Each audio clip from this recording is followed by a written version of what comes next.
of the Flint Bay region. This is NBC 25 Today. Right now on NBC 25 Today, a man shot in the back overnight in Flint. We have the very latest on the investigation. Also happening right now, the reward growing as police try to find a woman's killer. The new figure straight ahead. And new this morning, we have the latest on a bomb explosion in New York City that has 29 people injured. Certainly a frightening experience that happened there over the weekend. Again, we will get you up to date on the latest on that investigation. It is Monday morning, 6 o'clock. I'm Mike Woolfolk. And I am Kristen Aguirre. Let's get your day started right now with meteorologist Ahmed Baji.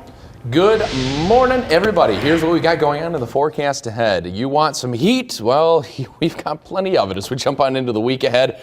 Not to start, though. It is a little chilly, and because of that, we've got fog to talk about as well. First, here's what's going on across the region. 50 in Lapeer and Cairo, 51 in Sandusky, 57 in Eau Gray, Alma at 54 degrees. Now, thanks to the cool air, dense fog in quite a few spots. Now, Bishop International Airport in Flint is showing full visibility. That is just at the sensor itself at the airport.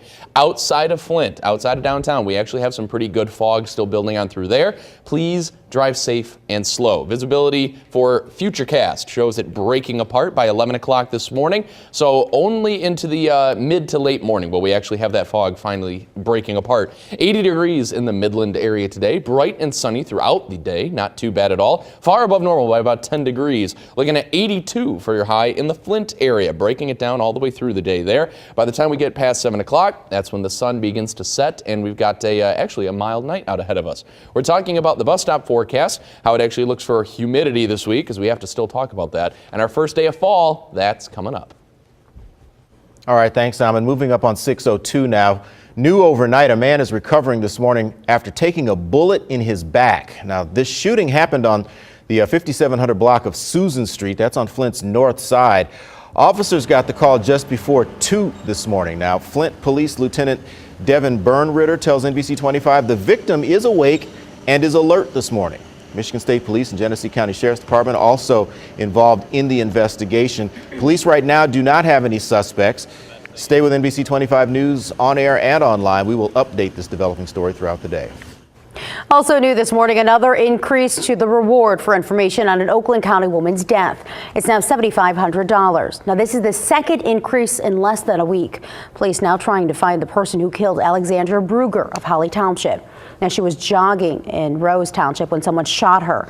It happened on July 30th. Right now, police are looking for a light-colored four-door sedan that may have been speeding on Fish Lake Road.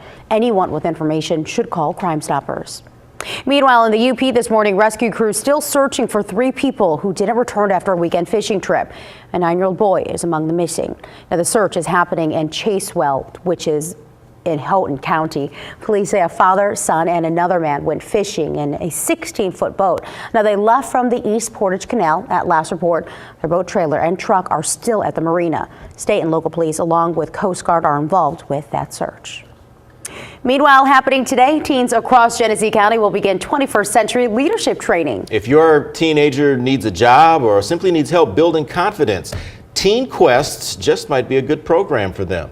NBC 25's Ilse Lujan Hayes joining us now live with more on this program. Good morning, Ilse. Good morning, everyone. Well, this morning I'm just outside the Flint and Genesee Chamber of Commerce, and they actually sponsor the Teen Quest Leadership Program. And you know, one of the things that they say is that they are determined to teach teens how to stand up and stand out. Now, Teen Quest is a free after-school free employment and leadership training program sponsored by the Flint and Genesee Chamber of Commerce. It teaches Genesee County teens important skills needed to help them stand out to employers. Now, Teen Quest is offered 4 times during the school year and usually once during the summer. Now, I spoke to a couple of teenagers who actually completed the program, and here's what they had to say. I never liked talking in front of a lot of people because I just didn't like doing it. And then after Teen Quest, what happened? Now I ain't scared to talk in front of nobody. I speak my mind. It was fun for the most part because we got to meet new people, got to stand up, speak out. Now, Teen Quest sessions start today and they're going to run through October 20th, but it's not too late to apply.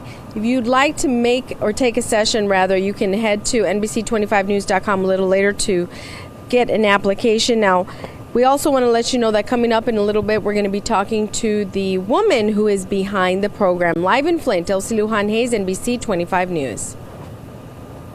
All right, Elsie, thanks. Flint Community School Superintendent Bilal Tawwab is in D.C. this morning. He is there for a conference on improving how school systems can better serve girls of color who have experienced trauma. Also attending that conference are various Michigan education experts and state education department representatives as well. Also today, we expect to learn how Michigan teachers feel about their jobs. The American Federation of Teachers and the Michigan Education Association will release survey results today. They say paint a not so rosy picture. 11,000 school employees surveyed, and AFT and MEA say the results show widespread disappointment, demoralization, and discontent. And right now we have some traffic alerts for you this morning. A big project begins today on M81 in Tuscola County. MDOT resurfacing 15 miles between Reese and Caro. Expect one lane of alternating traffic there. Now the $3 million project should be finished by November. And in Midland now, today MDOT starts resurfacing Eastman Avenue between Saginaw Road and Wackerly Street. They'll mostly work during overnight hours with few to no daytime lane closures. Now this project should also wrap up in November. And starting today in Frankenmuth, M83 between Town Line Road and Wee Street will close so workers can install the Palmer Gateway Arch across the road.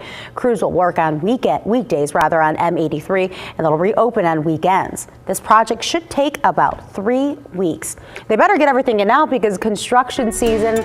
I know, I was going to say they're really hits. jamming a lot here at the what would normally be considered the end of the construction season.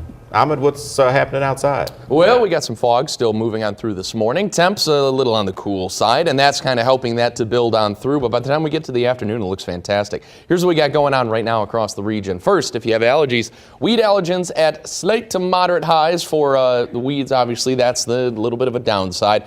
And then we hold steady with the humidity over the next few days, kind of stuck between being just a little humid and being a little muggy. That's all the way through Thursday because we stick right near 80 degrees as well for those few days. Looking at breezy conditions out on the lake and on the bay. Rust around a foot for the wave heights on the bay, though.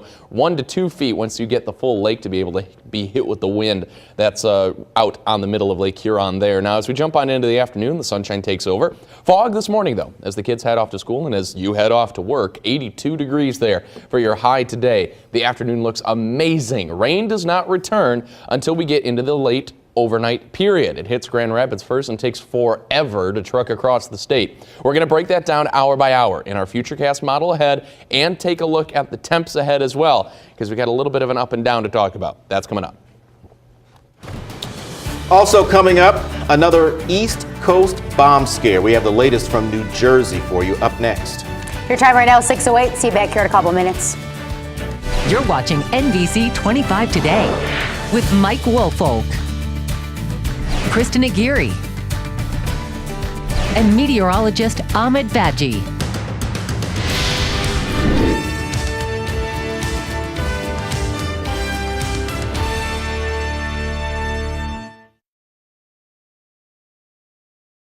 Huntsman Cancer Foundation. It's a vaccine that prevents several types of cancers, but nationwide, just over half of teenagers get the vaccine.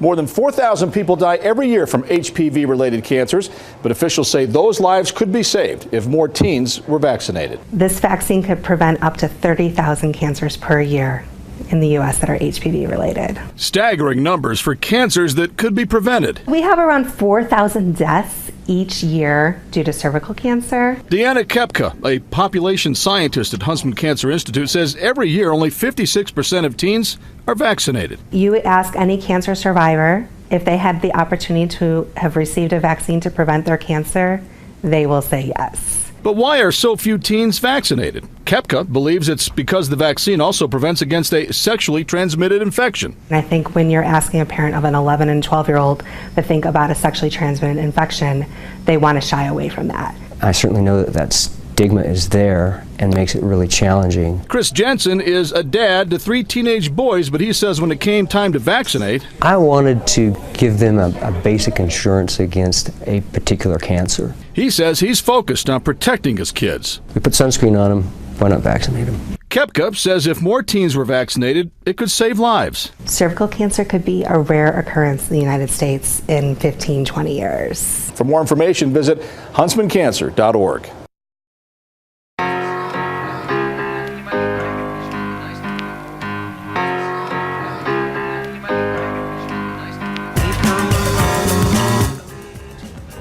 Moving up on 613. That's right. It's Monday. Are you ready for another week? Whether we are or not, I guess it's here, right? Too late. We're already full-blown into the workday, so we can't turn back now unless suddenly my stomach hurts. I need to go home. Listening to a little Fat Boy Slim. Don't ask me why I couldn't be Skinny Boy Slim, but anyway. Let's get you caught up with news from across the nation this morning. That's right. A bomb squad robot has now exploded a device that was found in a backpack. Now, this happened early this morning in Elizabeth, New Jersey, near a transit station. The mayor says the device exploded as the robot was cutting wires. Now, police say the backpack had 5 explosives inside, and 2 men found it in a garbage can, thinking it might contain valuables. Now, when they saw the explosives inside, they immediately called police. This was the second explosion in New Jersey since Saturday morning. Meanwhile, state and federal officials continue to investigate the bombing that happened in New York City's Chelsea district. It also happened Saturday night. It sent 29 people to hospitals. So far, investigators haven't declared it a terror act, but they have said it was a deliberate act. The latest this morning from Chris Poland in New York. Today, an increased security presence is visible across New York City. An additional 1,000 state troopers and National Guard soldiers descending on Manhattan, joining with the NYPD. A visible show of force after a bomb exploded Saturday. It left 29 injured and countless others rattled. I rushed out there within seconds of the bomb. My ears were still ringing, and I noticed screaming, running, glass everywhere. The bomb exploded in the city's Chelsea neighborhood. Many of the injured were hit with shrapnel. All have been released from the hospital. The blast turned the heavy dumpster it was placed near into a mangled pile of metal and blew it more than 100 feet away. When you see the amount of damage, we really were very lucky that there were no fatalities at the time. It might have been part of a coordinated attack. Just 4 blocks away, police discovered a pressure cooker with wires and a cell phone attached. That device has been dismantled and the FBI is combing it for clues. Law enforcement sources say it appears the same man was spotted in surveillance videos near both devices, but who he is and whether he's even involved at all remain a mystery. We have a lot more work to do to be able to say what kind of motivation was behind this. Investigators are poring over surveillance videos and bomb fragments, hoping they lead them to the bomber. Chris Pallone, NBC News, New York. All right, and time in the forecast. It's looking a little foggy out there to start off your day. Some spots actually seeing some heavy stuff. That's the issue. It's not a widespread thing with the fog. You're going to go from clear conditions into suddenly a lot of fog and then back to clear. So it's the quick visibility drops. That's what we have to keep an eye on. First, let's start off with a live look from Mount Pleasant from the NBC 25 Skynet. Looking at 54 degrees for the current conditions, calm winds. Humidity, well, there is enough moisture in the air to definitely make some of that fog pop. And here's a look at the latest visibilities. Let's dive on in for a much closer look. Got a little bit going on in Genesee County, not a ton. Shiawassee County has a lot. Dense fog from Lapeer all the way up through Tuscola and even into Huron counties there. Harbor Beach at 0.6, Verona, Bad Axe at just half. Over into the Tri-Cities, you can see 1 mile visibility in Alma all the way up to half and just outside of Mount Pleasant there. And then Sanford definitely getting hit with some good fog this morning. Northern counties not doing too bad, but still, we'll keep an eye on that as you jump onto the road this morning. Take it slow and safe. 82 for your high across the southern counties today. It's a gorgeous day. Let's make sure we get to work nice and easy because it's gorgeous out there. We don't want to obviously get into anything rough this morning. It's a beautiful afternoon, not just in the southern counties, but into the thumb as well. 82, bright and sunny. A little bit of a breeze, but that's good. That'll help us clear out some of that fog this morning, and actually rather quick because that moves on in, and by 10 o'clock we should start to clear out pretty much all across mid-Michigan. 82 in the Tri-Cities as well. Sunny skies should be coming down on the brand new league championship banner in Midland. Dow Diamond was at that game yesterday. Was fantastic. Honestly, Probably one of the best baseball games I've ever seen. 81 for your high in the northern counties, above normal temps. Late clouds come on in overnight. Now here's the deal. In futurecast, we got the fog that builds on in and breaks apart. You can see by 10 o'clock we clear it out. Not bad at all. This, I think it's pretty easy to see where the front is. Nice easy curve. Now with that, in comes the rain. Creates a line, basically. Grand Rapids is going to get storms later on, mainly after 6 o'clock tonight. That's going to continue to flood in our direction. We will get the rain. We will get a few rumbles. That's it. Showers, a couple rumbles. That's it. Overnight. Very easy going. By the morning commute, we will have a few spots of showers and a couple spots of drizzle, but overall, it's going to be very easy. Sending the kids off to school tomorrow. So tomorrow morning, I'll let you know whether or not we need the umbrella, but it's going to be real spotty stuff, okay? So that's a tomorrow morning we will know thing. Watch for clearing going into the extended, of course, and then by the time we get towards the weekend, that's where the cool air definitely hits. First day of fall, though, looks a little mild, but cool air's on the way, Mike. I mean, we really do have to be talking about this. Unfortunately, we do. And as Ahmed has reminded us, fall begins on Thursday. Temperatures already starting to cool off at night, and it's time to start thinking about winterizing our homes. Here in the studio with us this morning, Austin Taylor. He is the manager at the Saginaw Home Depot. Austin, glad to have you with us this morning. These are some important issues that a lot of folks, obviously, we think about every year, but maybe don't know how to simply take care of a few things, like insulating the pipes. You know, insulating your pipes is a great, easy way to take care of some energy and reduce energy costs in your home. If you can, they come pre-split. All you have to do is simply snap it over the pipe, and that's it.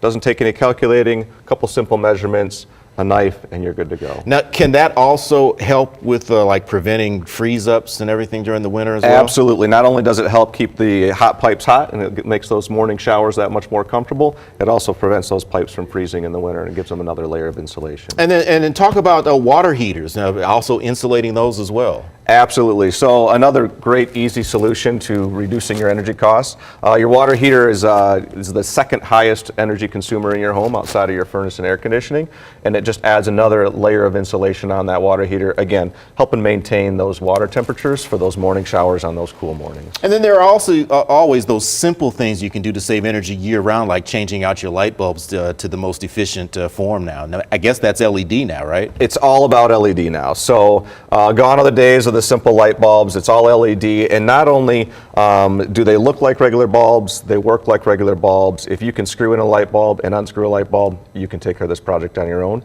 Up to around a 30% energy savings from our normal light bulb. Obviously, incandescents are slowly phasing out. Are these also going to replace CFLs, or are they going to stick around for a while? You know, CFLs are still on the market. The LEDs definitely create an advantage. They're more energy efficient, and they don't get affected by temperature. So northern climates like us, LED is definitely the way to go, especially if it's outside. And they're certainly coming down in price now, the more there of them that we find on the market. Absolutely. Austin, thanks. We appreciate it, and you'll be with us for the rest of the morning as well. So stick around for some more great tips on getting your house ready for the winter. Now let's check in with Corey. The Great Lakes Loons made everybody forget about yesterday's Lions game as they completed an improbable postseason run. They got hot at the right time, and they gave fans a reason to cheer as they won the Midwest League title. I'll show you how they did it next in sports.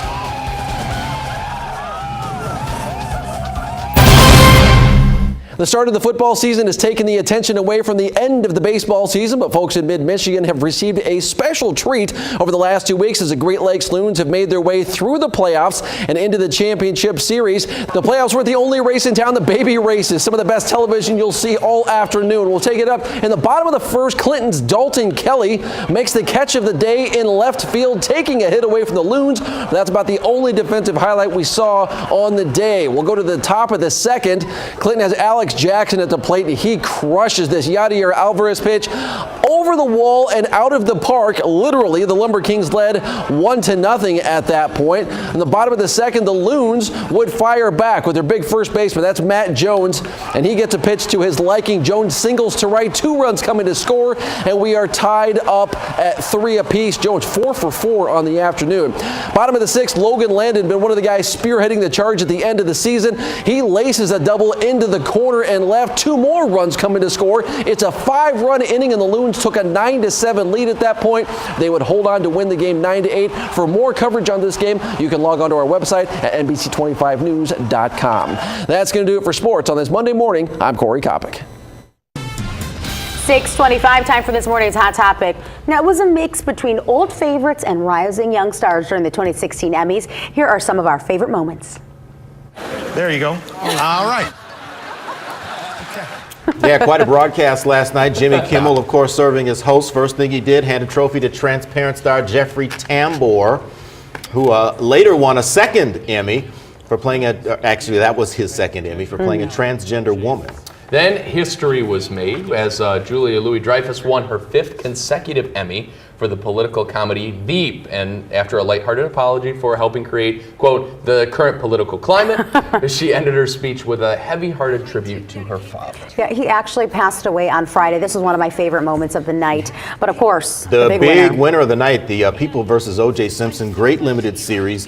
Won for that category, plus 3 of the stars won awards, and it took a 4th award after that. So big it was winner. Big night for them. And head to our Facebook page. Let us know what your favorite moment was. We want to hear what you have to say. All right, folks in Midland, as you heard Corey say, they have big reason to celebrate this morning. We're going to get some reaction from those Loons fans about that first league championship. Also ahead, are you ready to get picked up by a driverless car? Yes. No. This could happen sooner than you think. You're watching NBC 25 today at 6:26.